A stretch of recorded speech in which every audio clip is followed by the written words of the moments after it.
This episode of Keys to the Shop is brought to you by Prima Coffee. Whether it's espresso machines, manual brewing devices, or general coffee shop needs, they seek to pursue the most innovative coffee products, both domestic and abroad, to offer their customers. Find out more at prima-coffee.com.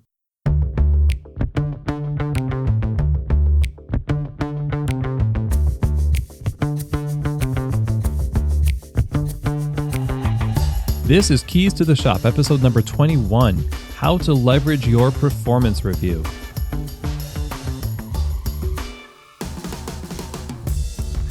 Well, hey everybody, and welcome to another episode of Keys to the Shop. My name is Chris DeFerio. I'm your host, and this podcast is dedicated to giving you insights, inspiration, and the tools you need to grow as a coffee service professional. And I'm really excited to have you with us here because we get to talk about feedback and performance reviews and how we can leverage them for our benefit, for our professional growth, and for our personal growth as well. So chances are that you have received sometime in your career a performance review. Now that could have gone really well, it could have gone very poorly. Sometimes they can be rewarding experiences, and oftentimes they are frustrating or nerve-wracking, and depending on what you're expecting to happen. But today I want to give you some tips on how you can use them to benefit your career and some best practices that I've found work very well based on my own personal experience and what I've seen really work with other people who I've reviewed as well. So a little bit on feedback first. Feedback is something that we all really desperately need more of, in my opinion. We tend to not hear critical feedback from others because we don't want to, if you think about it, make other people upset with our words. That's fair. But because we're afraid of making somebody upset by being honest, what happens is nobody is honest, and then nobody gives any feedback to anybody.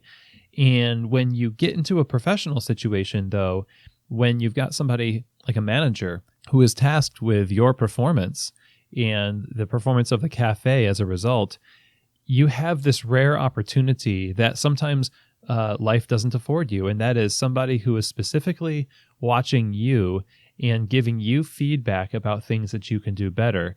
I tend to think of this as something that is positive, even if what is said stings in the moment. Businesses need feedback in order to grow, and we also think of it as like you Incorporated need feedback as well. So I love this phrase that is used by many different speakers and authors talking about how to take responsibility. And that phrase is, it's not what happens to you that makes a difference or determines your future. It's how you respond to what happens to you. And in a sense, when you're given a performance review, you're given an opportunity to either take it and make something great from it, or to run away from it and miss the opportunity. So what I would like to offer to you is 7 tips to leverage your performance review for your benefit so you can respond well to what is given to you by those giving feedback. Now, these 7 tips are good for any type of review that you're getting. You might just be getting a typical performance review from somebody. Maybe you're just getting feedback generally and it's not in a formal setting. Or maybe you're at the edge of losing your job, or you're in a probationary state, and I hope that's not the case. But no matter what state you're in, when you're receiving this feedback, these 7 tips are going to be helpful for each situation.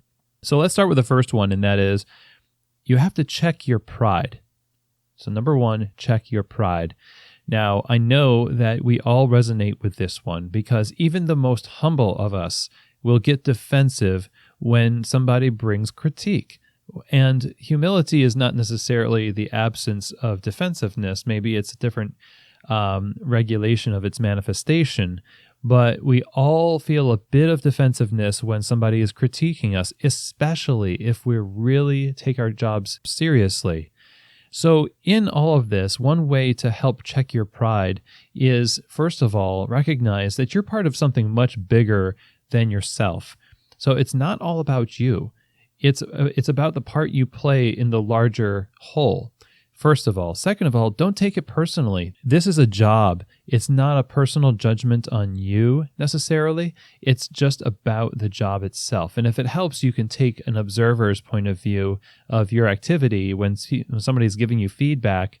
Give yourself some distance from the situation you're in and view it not in an emotionless state, but in a state of analyzing what's happening, what's being said. But if you start taking it personally, you start to push away reason, you start to push away receptivity, and you lose the ability to actually leverage this time for the best. One of the other things that you have to determine if you want to check your pride before entering the review process is you have to determine that the person giving you the review is not perfect. They're in a position, though, like we said in the beginning, tasked with watching over your performance. And by virtue of their position and the fact that they aren't you, they have a more unbiased view of your work than you do, let's say. What they have to say is inherently valuable, even if you don't agree with it at first. And that's not to say that everything that somebody gives you in a review is absolutely true, but how you're perceived in the workplace is at least going to be something you learn in this review session. Now, to illustrate this, I'll tell you about a time where I got reviewed at Gimme Coffee in somewhat of the beginning of my career. This was back in 2003. This is back in 2003 or so, where I was really starting to get into espresso and just loving the barista life. And when I got my review, I was really just expecting glowing remarks. But what I got was sort of a tip of the hat to the espresso. But really what the focus was the fact that I was ignoring everything else but espresso. And I knew it. I knew that this was actually the case because when I played back the tape of my time at the bar in my mind, all of the scenes were of me behind the espresso machine. I really didn't have many memories of me going out into the cafe and cleaning things or replenishing. What had happened is essentially everybody else had to do that stuff.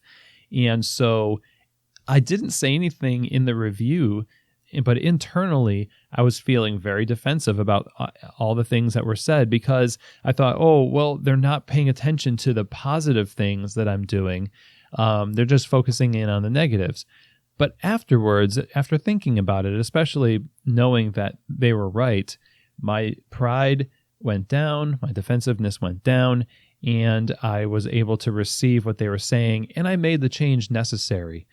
So my advice to you is, number one, check your pride when you go into these things. Chances are that they have a good perspective on your work. It might be something that you missed, and you should prepare yourself ahead of time to receive that feedback.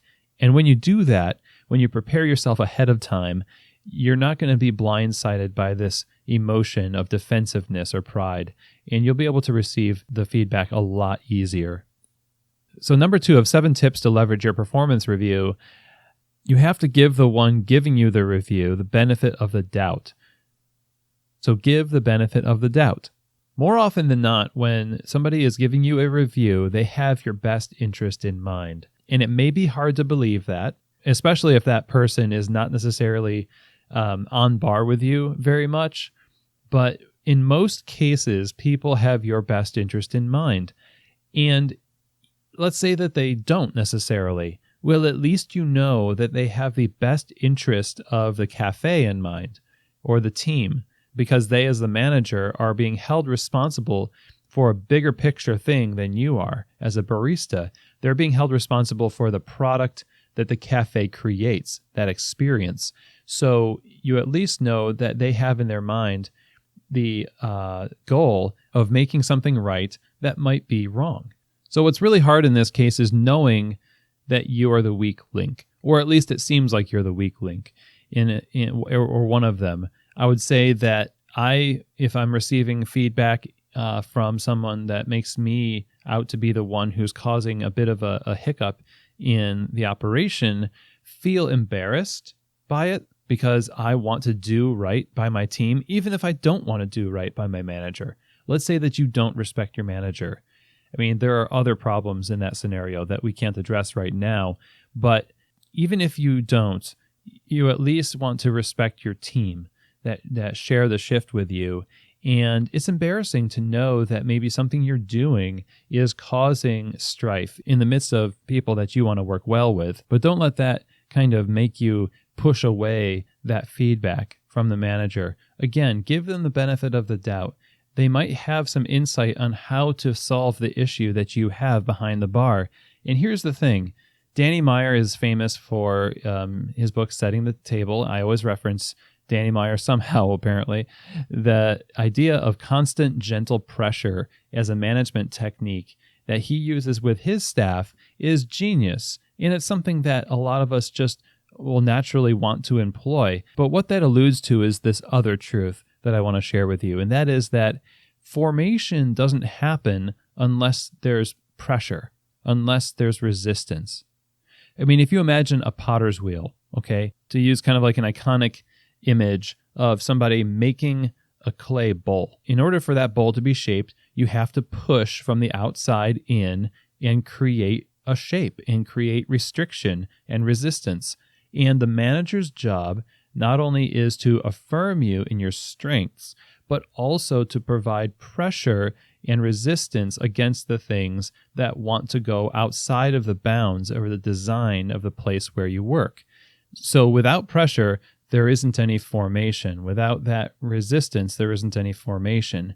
So in order to grow as professionals, we have to be ready to receive feedback from others, and that resistance and that pressure of expectation is part of what shapes us in our career. Something else I'll say about this is that when you're getting a review from a manager, sometimes we exercise this cognitive dissonance where we can behave inconsistently. So it's like when you're looking for a parking space and pedestrians are just walking from the grocery store to their cars and they're not letting you pass, and you may lose a parking space and you're really frustrated, and maybe you like inch forward a little bit just to let them know, like, you know, I really want that space, or I'm really in a hurry, but they're taking their sweet time and it's really bugging you. So, you know, maybe this is just me. But then when you get out of the car, when you find your space, all of a sudden it's like, bam, you become a pedestrian. You stop being a driver. And now you're kind of lording it over the car, saying, oh, well, I have the right of way now and I can take my time. Everybody is the same person. They just switch their mentalities. So instead of exercising this us versus them mentality, or at least entertaining it, then you could just give them some charitable assumption that they have your best interest in mind. They are just like you. They're tasked with something different, and you're all there for the same reason, which is to create a great coffee experience in this cafe. So that's number 2, give the benefit of the doubt. So now on to number 3 of our list of 7 things to help you leverage your performance review. This one is small but mighty, and that is take notes. You would really be surprised at how many people do not take notes when they're given a review. This is a really high impact time. I mean, if you think about this, like, we'll use the U.S. Coffee Championships, like the Barista Championships happening right now, actually. I guarantee you that the people who do the best are people who not only take their judges' feedback seriously, but are the ones who actually write it down, especially since you can't take the score sheets with you. But if you write it down, first of all, here's what's going to happen. You increase the likelihood that you remember what they said. Not every manager has written out the different things that they expect you to do. They don't hand you a piece of paper necessarily. And for feedback in general, if you don't write it down, what ends up happening is you can easily forget it. So if you don't write it down, it's easily forgotten, number 1. Number 2, you will impress the heck out of your manager or supervisor if you write down what they say on paper. If you're sitting across from me and I'm giving you feedback and you do that, I'm automatically, like internally, I'm like, man, they're taking this seriously. And back to what we were just talking about, if you were the manager, giving benefit of the doubt and empathy to your manager, if you were the manager, you'd want to be taken seriously too, right? So this is a great move. But this is not like a trick that you do. And like, don't have your notepad tilted towards you and you're just like drawing smiley faces while they think you're writing down what they're saying. No, literally just write down what they're saying so that you have something and they know that you're taking it seriously. So that's a real powerful one. And I mean, that's pretty much it. I mean, you write it down. Don't lose that piece of paper. Keep it with you. Make this a habit. Take notes when people give you feedback, and especially in a performance review. Okay, so number 1, check your pride. Number 2, benefit of the doubt. Give the benefit of the doubt to the manager or reviewer. Number 3, take notes when you're being reviewed. And number 4, ask questions. You guys, one thing that I know is that at the end of almost every performance review, there is a moment where a manager will ask, do you have any other questions? Or do you have any questions? And what is said most of the time by the barista is, I think I'm good. Or, nope, I think it's pretty clear. I'm good. Okay. Forgive me, but I just don't believe it. I just don't believe that there are no questions going through your head as a barista who has just been given maybe some critical feedback. I think maybe the opportunity didn't present itself in a way that made you feel comfortable to have your questions on the table. I can understand that, okay? But I bet later on that day, if not within the next few minutes after you're walking out of the building, you're thinking of at least 4 or 5 questions that you have, okay? And I'm not talking about like questions where it's like, well, who do you think you are? Which is technically a question, but not something I advise that you ask. I'm talking about clarification. I'm talking about asking for help and asking for instructions on how to achieve the goals that they have set for you. Going back to clarification, what is it that specifically I'm doing wrong according to the manual? Or another question like, where do you see my strengths are? Where do you see I'm doing really well? And how can I even get better in that? And maybe even ask them if there's more that they didn't mention. Because sometimes a manager doesn't want to say everything that they think in the meeting because they don't know if the barista is going to be receptive. So out of maybe 4 things that they wanted to talk to you about, maybe they're just covering the really critical areas of, not greeting customers fast enough in the cafe, or the quality of your closing shift. But maybe there's 2 more things that they're not sure about bringing up. If you invite them to bring them up, it's going to give them the courage, maybe, to bring it up. Now you're going to get more value from this time. And that's what you're after, is making this time a valuable time. One of the things that I think leads to not asking questions or getting clarification and details, which are so critical, is kind of a stage fright in a way. And what I mean by that is this. What happens when you're on stage and you get nervous? You start to forget lines or points that you wanted to make in your speech. You forget where you are. You don't have the presence of mind necessary to react to your surroundings properly. So you're not 100% present. It's like this cloud comes over you and envelops you. So everything kind of becomes muffled. And the same thing, I think, emotionally can happen to somebody who is in the midst of being reviewed. There can be a lot of pressure in the midst of the review that causes you to forget the questions that you had, or maybe not speak up when you really should speak up. Plan ahead of time that you're going to ask questions in the review and take the initiative to make that happen. Then it's going to feel a lot more like a conversation, and you're more likely to walk away from this satisfied that it was a conversation and that you had a part in this, and rather than just receiving everything and then walking away being burdened. Okay, so before we get to the rest of the tips that we have for leveraging your performance review, I want to talk to you a little bit about Prima Coffee, our sponsor at Keys to the Shop. Prima is a specialty coffee equipment supplier, and they're based out of Louisville, Kentucky, right here, where I am also based. And, from the beginning, they've set out to make the best coffee brewing equipment available to the general public. Their focus is on curating the best equipment for every need, and that goes for grinders, espresso machines, under-counter refrigeration, pretty much anything you can think of in a coffee bar, it'd be a big or small, you can find it at Prima Coffee. And they also put a really big emphasis on having the expertise in-house to be able to help their customers get the right gear to fit every situation. So I've known these guys for a really long time. I can't vouch for them enough. Really great group of people and a great company. And when you visit their website right now, you can use the promo code KEYS10, that's KEYS 10, and that'll give you $10 off of any purchase over $75. Some restrictions apply. You're going to want to visit their website, which is prima-coffee.com, and use the promo code KEYS10. And I know you're going to have a great experience with Prima Coffee. And thank you, Prima Coffee, for your sponsorship of Keys to the Shop. Really appreciate you guys and all that you offer the barista community and the coffee community. Thanks a lot.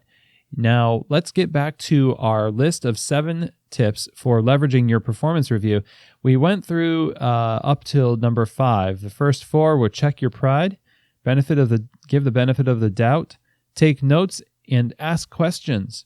Now, you're going to want to take what you've learned in your review, and number 5, plan, set small goals, and practice. I mean, yeah, that's 3 things, but the list would have been a lot longer if I hadn't have done that. So, plan, set small goals, and practice. So my question to you is, how present are you in the shift that you work throughout the week? Really? To what degree would you say you take advantage of every opportunity to learn and grow throughout the week when you're on bar, versus just trying to get through the shift, versus just trying to survive the shift? And, none of us are going to hit it at 100% or even 75%. But think of it this way. When you work as a full-time barista, let's say it's 40 hours a week, you're averaging a little bit above 2,000 hours of bar work, and you're being paid to work on this bar for 2,000 hours. What I like to think about is, when it comes to habits and things that are going to help me become healthy, I think, what would my life be like right now if for the last year I was doing X every day or at every opportunity? Now, this happened when I felt unhealthy like a year and a half ago, and I really wanted to make a change. And I kept thinking, how would my life be different, or how would I feel different if I had taken the opportunity every day to just do some simple exercises before I went to work? So I got to a point, at some point, where I started doing that. And over time, it led to a healthier me and more clarity. So I was happy with the results. But it took kind of reflecting on the opportunity that I had, that I was just kind of phoning in. I would wake up, go to work, really not take advantage of the little moments where I could leverage some time to do some push-ups or something, easy, right? So if you have 2,000 hours of practice time per year to get better at your craft of being a barista, then there's a lot of opportunity for us to create change in our career. So that's where planning comes in. When you enter your shift, you should have some kind of a plan for what you want to get out of that shift. Now, when your review happens, most likely there are some things that were said that you're going to want to implement because your boss said to do it. So that's going to be the first priority on your mind, is do what was told you to do in your shift. And you don't have to necessarily do it. That's up to you. But know that not doing it might lead to you having to find a new job. So the priority is, put the goal as a priority. So like we said before, maybe the goal is greeting customers faster when they enter the premises. You're going to want to enter your shift that day, not just like any other shift, but as an opportunity to create change in that area for the next 8 hours or 6 hours or 10 hours or whatever your shift length is. And I hope that's making sense. Like, the way I think about it is, again, to relate it back to the barista competitions, is one 8-hour shift is 32 15-minute routines. You can fit 15, into 8 hours, 32 times, right? So think about all of the planning and all of the value delivered in the midst of 15 minutes from these barista competitors. And it's easier for us to focus on a once-a-year event like this performance, this one 15-minute performance, because it's rare, because it's got prestige. And it's easy for us to turn around and not do that with our bar shift, because our bar shift, even saying the word bar shift, sounds not as prestigious as my performance, my competition routine, my competition performance versus my bar shift.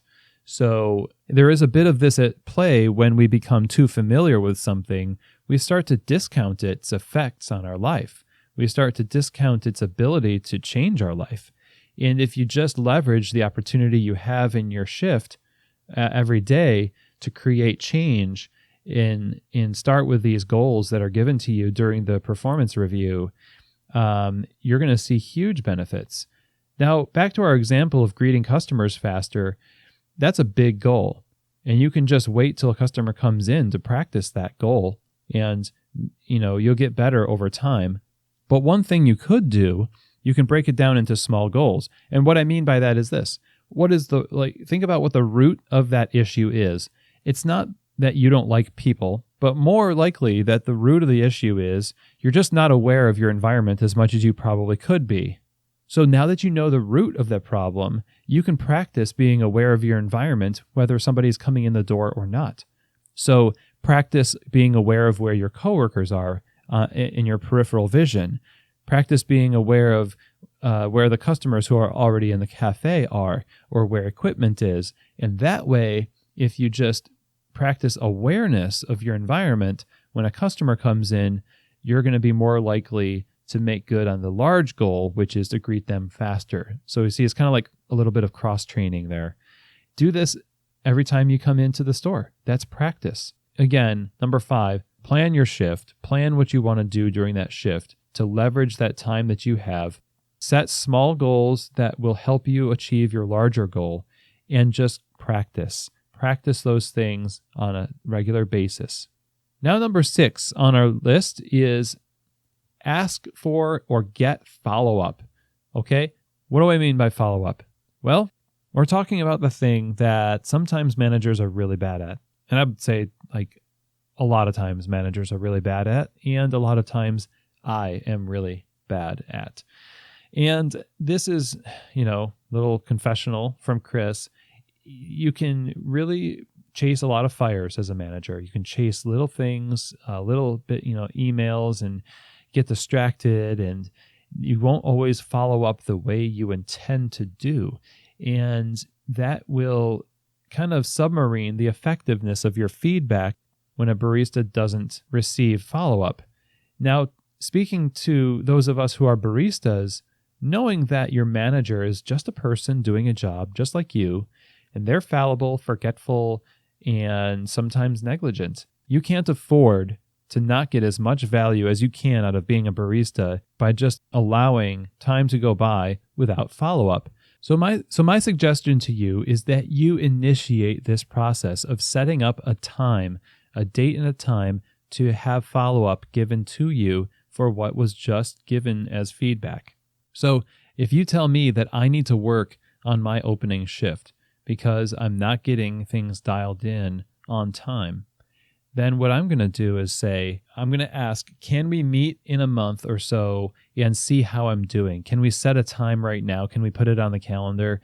And I guarantee you, just like taking notes, your manager's probably going to be impressed, if not just a little ashamed that they didn't offer that to you.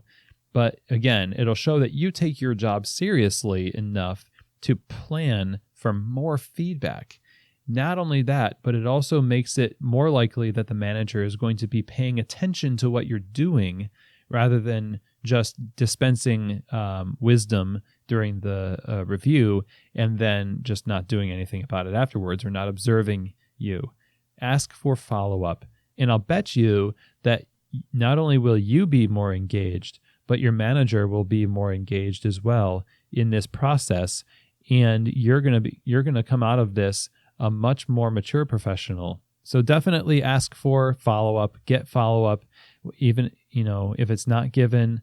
Now, if it is given, then great. If they set the time and date and say, we're going to meet back, you're in a good place. I love that. And I'm really happy that you're in a place that is preemptive, that is planning on following up with you. So congrats. You should feel good about that. If not, don't feel super bad. It happens. It's a lot of mistakes are made in management for sure.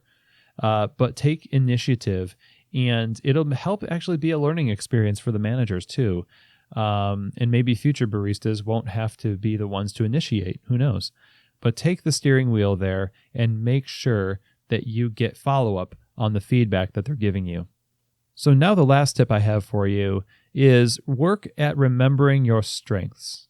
It's really easy in the midst of all of this to focus on what is wrong.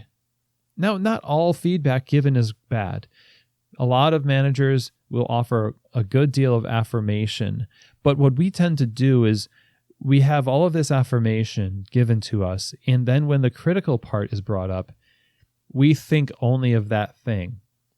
And I think we do that because we take for granted the positive things, like those are on autopilot, like somehow they don't involve purposeful, meaningful action on our part.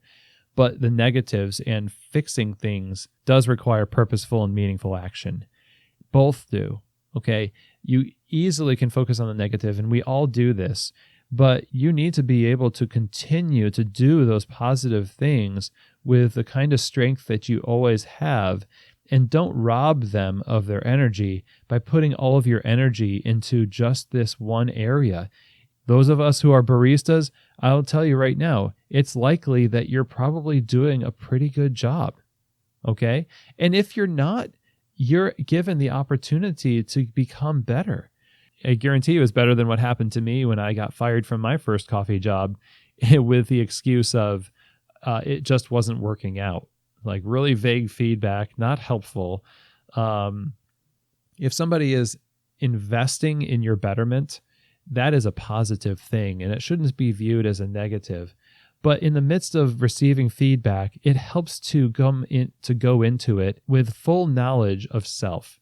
Know who you are, know what your strengths are, know where you've been making progress, and that you are doing great things. And then when somebody tells you something that you can work on, it's not going to destroy your world.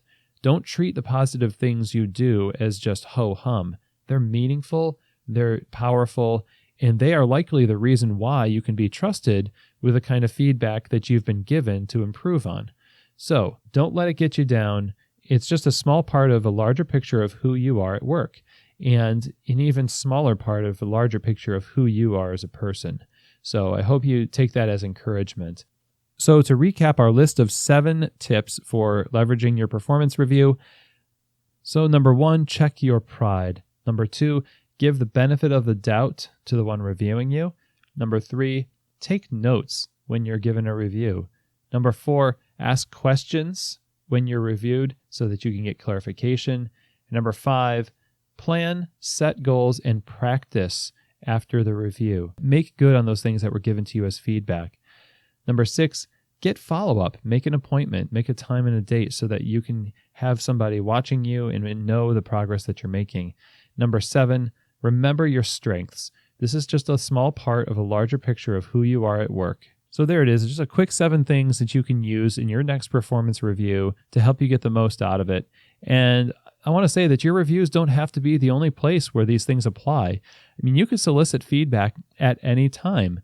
And using these tips, you can get the most out of any situation where you're on the receiving end of feedback. And I know you're going to benefit greatly by employing these tips. So a special announcement here, this Founder Friday coming up this Friday on the 28th of April, we get to hear from Colin Harmon, founder and owner of 3FE Coffee in Dublin, Ireland. And we get to talk about his entrepreneurial journey, and we also talk about his new book that just launched on the 20th, What I Know About Running Coffee Shops. So definitely don't sleep on that episode. Make sure you tune in for it. Colin delivers some really great insights, and we get a peek into what's in his new book that you're going to want to get a hold of for sure. So if you like the show and you want to know more, check out keystotheshop.com, and don't forget to subscribe to the show and leave us a review on iTunes. And also, I've been made aware that it is National Share a Podcast Month, which I had no idea was a thing, but I think it's like National Rock Day or something like that. I just don't know how many days or months there actually are that are official national holidays or whatever. But Share a Podcast Month is this month, and the month is almost over. So better late than never. If you want to share this podcast, I'd be honored. You can use the hashtag tripod, TRY-pod for podcast. Very clever. And it sounds like tripod, which also, I guess is clever. So, and I would be honored if you shared this show with a friend either way. But I'm really thankful for you guys. And I hope that these tips on leveraging your performance review have been helpful. And I know they've been helpful for me in my career. I've seen these things in practice with others too, leading to great results. And just remember that receiving feedback well is a foundational skill for you to learn and practice through your career. And I hope you use the tips in this episode as your keys to the shop.